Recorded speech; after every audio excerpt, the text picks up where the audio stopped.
Wara li l-gvern embarka fuq politika ta' nfurzar fuq l-art, issa kien imiss li jħares lejn l-illegalitajiet li tisiru fil-baħar u jindirizzahom. F'konferenza tal-aħbarijiet il-Ministru għall-Iżvilupp Sostenibbli, l-Ambjent u t-Tibdil fil-Klima José Herrera ħabbar li l-gvern se jkun qed idaħħal setta miżuri f'qafas regolatorju ġdid għall-operat tal-fish farms. Il-Ministru tal-Ambjent saħaq li kien ilu jinħass il-bżonn ta' regolar fis-settur tal-akwakultura u wara li saru l-istudji meħtieġa li fihom sar magħruf li ħafna mit-tniġġis fil-baħar ġej mill-fish farms, issa kien imiss l-azzjoni tal-Gvern favur ambjent sostenibbli. Il-pożizzjoni tal-Gvern hu illi sa mmexxu l-enforcement kontra kull fejn hemm infringements. Kemm mill-era, kemm ukoll mill-planning u se jsiru wkoll liġijiet aktar ħoroġ.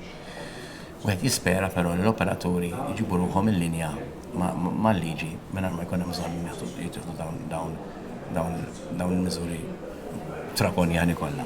Il-banda l-oħra wkoll għandna legal notice liġi li sa nagħmlu fejn sa nirregolaw aktar dan is-settur. Sa ndaħlu Direttur Ġenerali tal-Fisheries se jkollu poteri pjuttost wiesa ta' kif għandu jirregola l-operat, però parti da kollu sa jkun hemm ukoll involut l-ERA u l-Planning Authority ukoll involuti f'dan it-tip ta' regolamentazzjoni. Fl-istess konferenza tkellmet ukoll is-Segretarju Parlamentari responsabbli mill-ippjanar Deborah Xkembri li spjegat kif il-Gvern se jkun qed jipprepara liġi li fih jiżdiedu l-multi imposti fuq l-operaturi tal-fish farms kemm il-darba dawn jiksru il-liġi.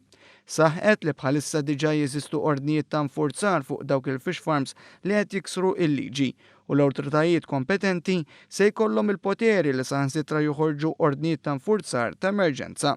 Permezz ta' din l-ordni ta' emerġenza li toħroġ meta jiġi konsidrati id-dannu imminenti lejn l-ambjent, l-operatur involut ma jkunx jista' jappella minn din l-ordni. Preżentament hemm 6 operaturi f'din l-industrija li qed tkompli tikber u 4 minnhom huma magħruf li qed jiksru il-liġi, partikolarment fit-trobbija tat-tonn. Fost li l-legaltajiet wieħed isemmi d-daqs tal-gaġex li huwa ikbar minn dak maħruġ fil-permess, trobbija tat-ton f'gaġex mhux adekwati għal dak l-ispeċi ta' ħut u gaġex iżjed fondi minn dak stipulat fil-permess maħruġ oriġinali. Iżda forsi l-ikbar illegalità li tikkawża tniġġis fil-bajjiet tagħna hija marbuta mal-arf tat-ton, kif jispjega l-kap eżekuttiv tal-Awtorità tal-Ambjent. Da bażikament it-ton jiġi malef ħut għal sardinu kavalli illi min il qed itih saħansitra jkun għaddu friżat, malli mismal il-mada jibda jiddifrostja jinħal u jinħal jerħi x-xaħmijiet u żjud tal-ħut. Sakemm dak iż-żejt għadu madwar il-fish farm il-barra mill-kosta, dak ħejqa fil-wiċċ tal-ilma baħar, allura naraw dik il-leqqizza kontra x-xemx, malli jersaq rib il-kosta u jibda jaħbad mal-blat, iż-żejt jibda jifforma r-rawa. Sa dan it-tant kellem ukoll is-Segretarju Parlamentari responsabbli mis-sajt Rodrik Galdes li ta' elenku ta' kif qabel id-Direttorat tas-sajt kien sempliċement responsabbli mill-liċenzjar tal-fish farms, iżdissa se jkun qed jagħmel monitoraġġ biex jara li l-operat tal-fish farms għaddej kif suppost.